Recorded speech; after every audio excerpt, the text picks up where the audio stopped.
भारत में उद्योगों के क्रम में सबसे पहले लौह इस्पात उद्योग का विश्लेषण आज किया जाएगा। लौह इस्पात उद्योग किसी भी देश की औद्योगिक विकास का आधार होता है। इसलिए प्रति व्यक्ति लौह इस्पात का जितना खपत किसी देश में पाई जाती है वो उस देश के विकास के स्तर का एक तरह से संकेतक होता है। उदाहरण के लिए अमेरिका में प्रतिवर्ष प्रति व्यक्ति लौह इस्पात की खपत 700 किलोग्राम है, जबकि भारत में यह केवल 29 किलोग्राम ही है। यानी कि अमेरिका में प्रति व्यक्ति लौह इस्पात की खपत भारत से करीब 24 गुना है। स्वतंत्रता प्राप्ति से पूर्व भारत में लौह इस्पात कारखाने कुछ एक स्थापित हुए, जैसे 1874 में कुल्लटी का, जमशेदपुर का 1907 का, लेकिन इसका वास्तविक विकास 1973 में या 1947 में स्वतंत्रता के बाद ही शुरू हुआ। उत्पादन की दृष्टि से देखें तो भारत में 50-51 में केवल 10 लाख टन लौह इस्पात उत्पादन हुआ, जो कि वर्तमान में बढ़कर कम से कम 850 लाख टन हो गया, यानी कि 85 गुना वृद्धि हुई है। वर्तमान में भारत के उत्पादन और मांग में एक तरह की संतुलन की स्थिति है। केवल कुछ उच्च कोटि का इस्पात ही बाहर से आयात किया जाता है। इस्पात के उत्पादन में भारत का विश्व में 9वां स्थान है। उद्योगों का वितरण देखो तो इस उद्योग के स्थानीयकरण के मुख्य कारकों में लौह अयस्क की उपलब्धता और कोयला जैसे कच्चे माल या ऊर्जा स्रोतों की उपलब्धता होती है। इनकी परिवहन लागत लौह इस्पात की प्रति इकाई उत्पादन लागत का निर्धारण करती है। सरकारी नीतियां, पूंजी की उपलब्धता, बाजार की निकटता, परिवहन लागत आदि मिलाकर इस उद्योग के स्थानीयकरण को प्रभावित करते हैं।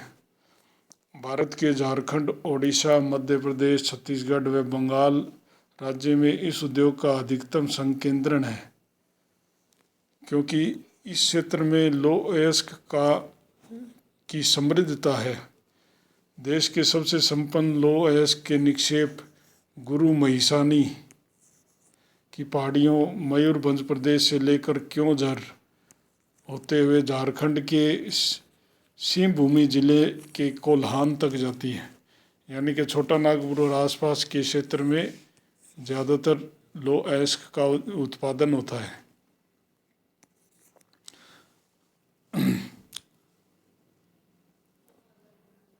इस दक्षिणी भारत में भी लौह अयस्क का उत्पादन होता है। कर्नाटक प्रदेश, जहाँ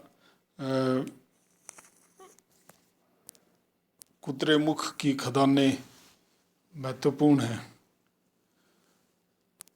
देश में लौह इस्पात उद्योग के वितरण को हम प्रमुख वृहत आकार की इकाइयों के संदर्भ में देख सकते हैं। उनकी स्थानीयकरण के कारकों को देख सकते हैं अलग अलग।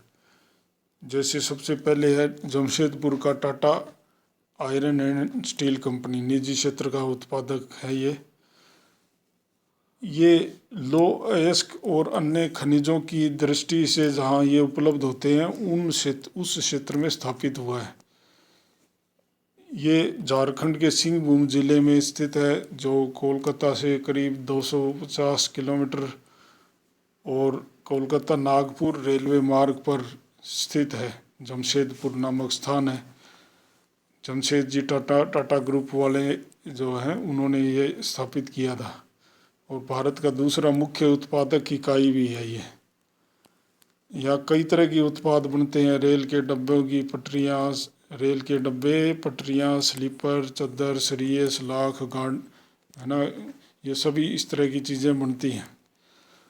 लौह अयस्क झारखंड के सिंहभूमि जिले की नोवामुंडी तथा उड़ीसा के मयूरभंज जिले की गुरु महिसानी खदान से प्राप्त होते हैं। मैंगनीज उड़ीसा के क्योंझर जिले से मिलता है। और इसी राज्य के सुंदरगढ़ जिले में वीरमित्रपुर और पाम्पोस से डोलोमाइट या चूने का पत्थर और अग्नि मिट्टी मिल जाती है, जो भट्टियों में काम आती है। इस नगर के पश्चिम में खारकोई तथा उत्तर में स्वर्ण रेखा नदियां हैं, जो पानी का जल का मुख्य स्रोत है। दूसरी इकाई है Indian iron and steel company, लो इस्पात कंपनी, बानपुर पश्चिमी बंगाल में जो है। इस कंपनी के 3 संयंत्र है, एक हीरापुर में, दूसरा कुल्टी में और तीसरा बानपुर खुद। ये तीनों आसनसोल नगर के आसपास स्थित हैं। यह संयंत्र कोलकाता आसनसोल रेलवे लाइन पर मौजूद है, कोलकाता से करीब 225 किलोमीटर उत्तर पश्चिम में। और 1972 में केंद्र सरकार ने अधिग्रहण करके इस कारखाने को चलाया। गोवा की खदानों से लौह अयस्क प्राप्त होता है।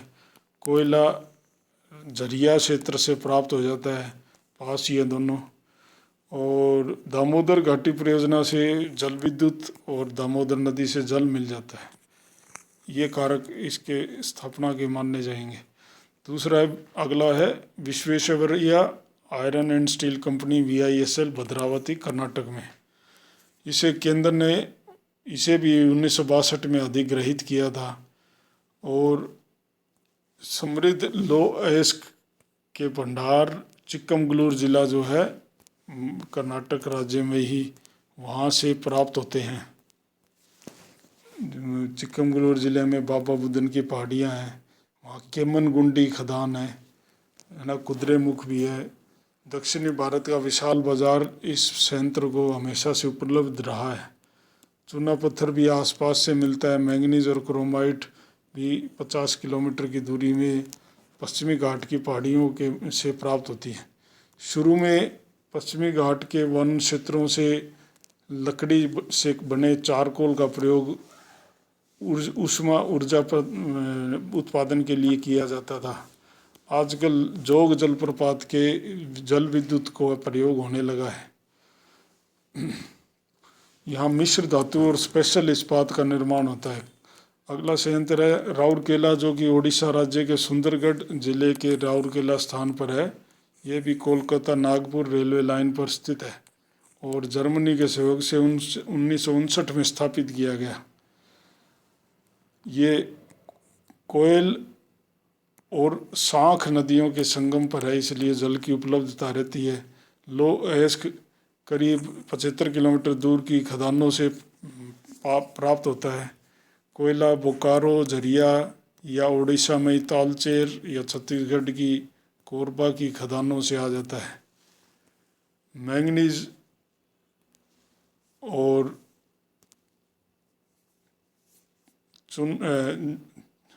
चूना पत्थर या डोलोमाइट वगैरह ये सब आसपास उड़ीसा में ही उपलब्ध हो जाते हैं, उड़ीसा राज्य में ही। अगला संयंत्र है जिसे कहते हैं भिलाई इस्पात संयंत्र। ये रूस के सहयोग से 1953 में बनाया गया था। ये भी कोलकाता मुंबई रेलवे लाइन पर कोलकाता से करीब 720 किलोमीटर और नागपुर से 260 किलोमीटर दूर छत्तीसगढ़ के दुर्ग जिले में पड़ता है। ये संयंत्र स्थानीय लौह अयस्क पर आधारित है, जिसे करीब 97 या 100 किलोमीटर की दूरी पर स्थित ढल्ली और राजहरा की खदानों से अयस्क प्राप्त होता है। अयस्क क्षेत्र की इसका मुख्य प्रभाव है। ये दोनों ढल्ली राजहरा की खदानें छत्तीसगढ़ राज्य में स्थित है। इसी राज्य में कोरबा क्षेत्र से या झरिया झारखंड के क्षेत्र से कोयले की प्राप्ति होती है। चूना पत्थर लोकली स्थानीय रूप से मिल जाता है। मैंगनीज भंडारा व बालाघाट की खदानें यानी मध्य प्रदेश से आ जाता है। तंदुला नहर से जल उपलब्ध हो जाता है और कोरबा ताप विद्युत घर की बिजली इसे उपलब्ध है। एक और बंगाल का संयंत्र है जिसे दुर्गापुर इस्पात संयंत्र कहते हैं, जो 1956 में ब्रिटेन के सहयोग से बना। दामोदर नदी के ऊपर ही स्थित है। जल की कमी नहीं है। दामोदर घाटी परियोजना से जल विद्युत भी मिल जाती है। कोयला झरिया से आ जाता है और कोलकाता महानगर भी इससे ज़्यादा दूर नहीं है, 100-150 किलोमीटर की दूरी पर है रेलवे लाइन की। लौह अयस्क उड़ीसा के गोवा प्रदेश की बोनाई खदानों से आता है। अगला संयंत्र है बोकारो इस्पात संयंत्र, झारखंड। यह बोकारो तथा दामोदर नदियों के संगम पर झारखंड के हजारीबाग जिले में कोयले प्राप्ति के स्थल से प्रभावित औद्योगिक इकाई है। कोयले के क्षेत्र में स्थित है और सघन जनसंख्या भी यहाँ पाई जाती है। रूस के सहयोग से ये संयंत्र बनाया गया 1964 में। संयंत्र कोयला प्राप्ति के क्षेत्र में स्थित ऊपर बता ही चुके हैं, और झरिया का कोयला भी इसको आसपास, बोकारो को लोकल कोयला और झरिया का कोयला दोनों इसे उपलब्ध हैं। लौह अयस्क के लिए उड़ीसा राज्य की क्योंझर जिले की कीरीपुरु खदान से और चुन्ना डाल्टनगंज क्षेत्र झारखंड से डोलोमाइट बिलासपुर और छत्तीसगढ़ से मिल जाता है। फिर एक और संयंत्र जो आंध्र प्रदेश के तटीय क्षेत्र में है, विशाखापट्टनम इस्पात संयंत्र। यह दामोदर नदी घाटी के कोयला क्षेत्र और छत्तीसगढ़ के बेलाडीला लौह अयस्क पर आधारित है। इसे चूना पत्थर, डोलोमाइट व मैंगनीज छत्तीसगढ़, मध्य प्रदेश व ओडिशा राज्यों से मिलते हैं। देश के अन्य एकीकृत संयंत्रों की अपेक्षा यह तकनीक में काफ़ी आगे है, आधुनिक तकनीक से बनाया गया है। फिर कई अन्य इस्पात संयंत्र भी हैं, जिसमें तमिलनाडु के सेलम जिले का सेलम इस्पात संयंत्र, जो न्यून गंधक और फास्फोरस युक्त अच्छा लौह अयस्क जो आसपास प्राप्त होता है उससे लौह इस्पात बनाता है। चूना पत्थर, अन्य मिश्रित की जाने वाली धातुओं के अयस्क भी दक्षिणी पठारी क्षेत्र में कर्नाटक के क्षेत्र से प्राप्त होते हैं। देश के विभिन्न भागों में विशेषकर एकीकृत इस्पात संयंत्रों से दूर वाले क्षेत्रों में 200 से अधिक मिनी इस्पात संयंत्र यानी छोटे छोटे इस्पात संयंत्र भी स्थित हैं। इनको बनाना आसान रहता है, पूंजी निवेश कम आता है और ये बिजली की भट्टियों का प्रयोग करते हैं। इनमें कोयले की आवश्यकता नहीं होती। कबाड़ के लोहे, पिग आयरन तथा स्पंज आयरन का प्रयोग करके अपनी चीज़ें बनाते हैं। देश के नगरीय भागों में के और उनके आसपास 4,000 से अधिक लोहे की फाउंड्री हैं, जो छोटे छोटे लोहे के इस्पात के उत्पाद बनाते हैं। इसके अतिरिक्त करीब 200 री रोलिंग मिलें भी हैं। इन सबको गौण इस्पात उत्पादकों में शामिल किया जाता है। नई औद्योगिक नीति के अंतर्गत आजकल केवल सार्वजनिक क्षेत्र के लिए आरक्षित इस उद्योग को निजी क्षेत्र के लिए भी खोल दिया गया है। इस कारण नए इस्पात संयंत्र स्थापित हुए हैं और नए कई अन्य होने भी जा रहे हैं। ऐसे संयंत्रों में ओडिशा का दैतारी, महाराष्ट्र में तटवर्ती भाग में डोलबी जो रत्नागिरी जिले में है, महाराष्ट्र में नागपुर के निकट भंडारा, ओडिशा में पारादीप के संयंत्रों को गिना सकते हैं। भारत लौह इस्पात का व्यापार रूस, New Zealand, Iran, Iraq, Kuwait, Sri Lanka, Malaysia, Bangladesh, Myanmar, कुछ अफ्रीकी देश आदि देशों से करता है। पिछले वर्ष 12-13 में भारत ने लगभग 110 लाख टन इस्पात का आयात भी किया, मुख्यतः रूस, जापान, जर्मनी, ब्रिटेन आदि से। और 8-9 में तो दक्षिणी पूर्वी एशियाई देशों को 51 लाख टन इस्पात का निर्यात भी किया गया। यानी कि आजकल कुछ मात्रा में भारत निर्यात भी करने लगा है। इस उद्योग की कई समस्याएं हैं। भारी मात्रा में पूंजी की ज़रूरत होती है, जो सभी निवेशकों के पास नहीं होती। अधिकांश पब्लिक सेक्टर के इस्पात संयंत्र निम्न दक्षता से काम कर रहे हैं, इसलिए वे घाटे में चलते हैं और श्रमिकों के साथ संबंध न होने से डेली वहाँ पर हड़ताल होती रहती है, उत्पादन प्रभावित होता है। सरकार ने लौह इस्पात की कीमत निर्धारित की हुई है, जिससे अधिक लाभ उत्पादकों को प्राप्त नहीं हो पाता। अधिकांश संयंत्र अपने निर्धारित क्षमता से कम उत्पादन कर रहे हैं, यानी कि उनका प्रबंधन और उनकी तकनीकी सारी है ना निम्न स्तर की है। अधिकांश मिनी इस्पात संयंत्र बीमार पड़े हैं तथा कभी भी बंद हो सकते हैं। कच्चे माल की कीमतों में तेज वृद्धि, उनकी आपूर्ति में कमी, विद्युत आपूर्ति में कमी, पूंजी का अभाव, बड़े संयंत्रों से जो कच्चा माल ना सस्ते में जो उत्पाद प्राप्त होता है उसके कारण कंपटीशन और कुप्रबंधन बड़ी समस्याएं हैं इन छोटे इकाइयों की। भारत में कोयले के निर्माण के लिए उच्च श्रेणी के कोयले की उपलब्धता काफ़ी कम है, इसलिए इसका आयात ही करना पड़ता है, जिसमें कई बाधाएं आती हैं तो उत्पादन प्रभावित होता है। भारत के कई इस्पात संयंत्र पुरानी तकनीक का ही उपयोग करते हैं, जिसमें समय अधिक लगता है, उत्पादन की गुणवत्ता भी कम हो जाती है। इसलिए भारत को आयात करना पड़ता है, जबकि भारत के महंगे उत्पादों का विदेशी बाजार में मांग कम है। इस तरह कई तरह की समस्याएं भारत के लौह इस्पात उद्योग को प्रभावित कर रही हैं। कुछ इस्पात संयंत्रों को हम कुछ स्केच के माध्यम से देख सकते हैं। जैसे बोकारो जो झारखंड में है, ये संयंत्र झरिया से कोयला प्राप्त करता है, दामोदर नदी के किनारे स्थित है। गुरु महिसानी और सुलेपेट, बादाम पहाड़, इन क्षेत्रों से लौह अयस्क आता है। और चूना पत्थर है ना बीर मित्रपुर जो उड़ीसा में है वहाँ से मिल जाता है। दूसरा है दुर्गापुर संयंत्र पश्चिमी बंगाल में। ये झरिया और रानीगंज के कोयला क्षेत्र के पास है, कलकत्ता से रेलवे से निकट से जुड़ा हुआ है। गुरु महिसानी और सुलीपेट की लौह अयस्क की खदानों से इसे अयस्क प्राप्त होता है। नोवा मंडी, बोनाईगढ़ और कीरीबुरु, इन क्षेत्रों से भी अयस्क की प्राप्ति होती है। चूना पत्थर इसे उड़ीसा से मिलता है, वीर मित्रपुर से। फिर